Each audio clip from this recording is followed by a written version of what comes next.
ফালতু ক্লায়েন্ট দিয়ে pile up করে নিজের পুরো পোর্টফোলিও এবং নিজের এনার্জি এবং নিজের যে কাজ করার যে গুন্ডিটা ওইটাকে শেষ না করে ফেলা। সব ক্লায়েন্ট নেওয়াটা প্রথম দিকে হয়তো বা ভালো, আপনি একটা পোর্টফোলিও বানাতে চাচ্ছেন, but at the end of the day যখন আপনি একটা এম্পায়ার অথবা এজেন্সি বানাতে চাচ্ছেন, তখন টার্গেট থাকবে কোনটা আপনার সাথে বেস্ট ফিট যাচ্ছে। ক্লায়েন্ট রিলেশনশিপ বিল্ড করাটা না খুব ইন্টারেস্টিং একটা জার্নি। রিলেশনশিপ শুনলেই আমাদের মধ্যে মানে প্রেমের রিলেশনশিপের কথাটা মাথায় আসে। রিলেশনশিপ অনেক টাইপের হতে পারে, এর মধ্যে একটা হচ্ছে ওয়ার্কিং রিলেশনশিপ, অ্যান্ড আরও সুন্দর করে যদি বলি হেলদি ওয়ার্কিং রিলেশনশিপ, যেটা আমাদের ক্লায়েন্টদের সাথে করতে পারতে হবে। That should be the main গোল, যে জাস্ট ওয়ান অফ বিজনেস না করে তার সাথে কীভাবে একটা হেলদি ওয়ার্কিং কন্টিনিউয়াস রিলেশনশিপ করা যায়। আমরা সবাই ছোটোবেলায় একটা, যেই হন না কেন, একটা গেম কিন্তু আমরা সবাই খেলছি, ওটার নাম হচ্ছে গিয়ে টেট্রিস না টেরিস একটা গেম ছিল।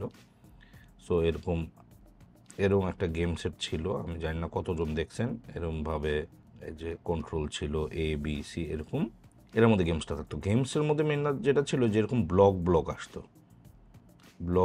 আসতো, এভাবে আমাদের বাড়ি বানাইতে হতো, আর এখান থেকে বিভিন্ন টাইপের ব্লক পড়তে থাকতো, ঠিক আছে, লম্বা এরকম বিভিন্ন টাইপের আসতো, এবং আমাদের দায়িত্ব ছিল হচ্ছে কি ঘরগুলা এমনভাবে বানানো যাতে পুরোপুরি মিলে যায়।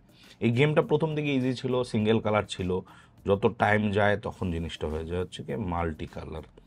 তারপরে এক একটা এফেক্টও থাকে, হ্যাঁ, কোনোটায় বোম ফাড়ে, এরকম একটা বোম থাকে টাইম বোমের মতো, এটা আবার ফাড়ে, এই সেই হয়, কালার ম্যাচ করে যায়, আবার নাই হয়ে যায়, অনেক কাহিনী হতে থাকে। সো ক্লায়েন্ট রিলেশনশিপ খেলাটা অনেকটা এটার সাথে আমি কম্পেয়ার করব, কারণ এটা আমরা সবাই খেলছি কম বেশি, এবং এইটা খেলার সময় যেটা দেখা যেত যে অনেক ব্রেনের উপর প্রেশার দিতে হতো, and you had to think really fast. তো আমাদের ক্লায়েন্টের সাথে রিলেশনশিপ ডেভেলপমেন্ট করাটাও কিন্তু এরকম। আপনার ক্লায়েন্টের জন্য যেটা দেখতে হবে যে কোন ক্লায়েন্টটা আপনার সাথে, আপনি যে এম্পায়ার বানাতে চাচ্ছেন ওটার সাথে বেস্ট ফিট হচ্ছে। সব ক্লায়েন্ট নেওয়াটা প্রথম দিকে হয়তো বা ভালো, আপনি একটা পোর্টফোলিও বানাতে চাচ্ছেন, but at the end of the day যখন আপনি একটা এম্পায়ার অথবা এজেন্সি বানাতে চাচ্ছেন, তখন টার্গেট থাকবে কোন ক্লায়েন্ট, একটা পিস যদি একটা ক্লায়েন্ট হয়, তাহলে কোনটা আপনার সাথে বেস্ট ফিট যাচ্ছে, ওই ক্লায়েন্টগুলোকে আমাদের ধরে রাখতে হবে, ওদেরকে নার্চার করতে হবে। এখন আমাদের অ্যাপ্রোচগুলো এই গেমটা খেলার সময় কিন্তু বিভিন্ন ফাস্ট চিন্তা করে অ্যাপ্রোচটা চেঞ্জ হচ্ছিল। একইভাবে প্রজেক্ট টু প্রজেক্টের উপরে বেস করে আমাদের এই গেমটা খেলতে হবে, একটার উপরে বেস করে এক জায়গায় ব্লক, কিন্তু এরকম না যে একটার উপরে আমরা বানাতে থাকতাম, কোনোটা এইখানে আসতো, কোনোটা এখানে যাইতো, এবং লাস্ট মোমেন্টে গিয়ে আবার ডিসাইড করতাম না এখানে ভাল লাগবে। সো তার ক্লায়েন্টদের সাথে আমাদের যেটা করতে হবে, আমাদের অ্যাপ্রোচটা এমন হতে হবে যেটা অ্যাডাপ্ট করতে পারতে হবে, লাস্ট মোমেন্ট পর্যন্ত গিয়ে চেঞ্জ করে ফেলতে হবে। আর টার্গেট তো একটাই, গোল তো একটাই থাকে, ওটা হচ্ছে গিয়ে সিমলেস কোলাবোরেশন।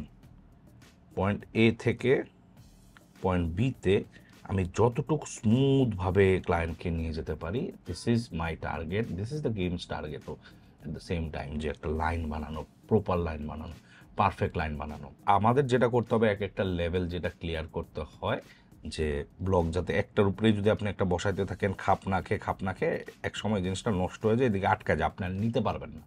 তো একইভাবে আপনি যদি আপনার বেস্ট ফিট ক্লায়েন্টগুলো না নেন, দেখা যাবে আপনি বানাতে এক সময় আপনি আপনার লেভেলে চলে আসছেন এবং গেমটা শেষ হয়েছে, কিছু করতে পারেন। কিন্তু আপনি যদি সুন্দর করে ঘর বানায় আগাইতে থাকেন, তাহলে এটা নিচের দিকে নামতে থাকে, আরও বড় বানাইতে পারেন, আরও উপরে যেতে পারি, ভার্সেস আপনার গেমটা শেষ হয়ে গেল। সো ক্লায়েন্টদের মধ্যে মিসআন্ডারস্ট্যান্ডিং থাকতে পারে, ওই জিনিসগুলো আপনার এখানে এটার সাথে কম্পেয়ার করতে পারেন। সাকসেসফুল সিমলেস প্রজেক্টগুলো থাকতে পারে, এটার মধ্যে আপনি আনতে পারেন। সো আমাদের মেইন টার্গেটটা থাকবে হচ্ছে কি যে ব্লকগুলা, ক্লায়েন্টগুলা ঠিক ব্লকে রাখাটা, সিমলেস একটা লাইন করতে পারা, এবং ফালতু ক্লায়েন্ট নিয়ে এই লেসনের যদি আমি শেষ করতে চাই, যেভাবে বলবো যে ফালতু ক্লায়েন্ট দিয়ে পাইল আপ করে নিজের পুরো পোর্টফোলিও এবং নিজের এনার্জি এবং নিজের যে কাজ করার যে গুন্ডিটা ওইটাকে শেষ না করে ফেলা।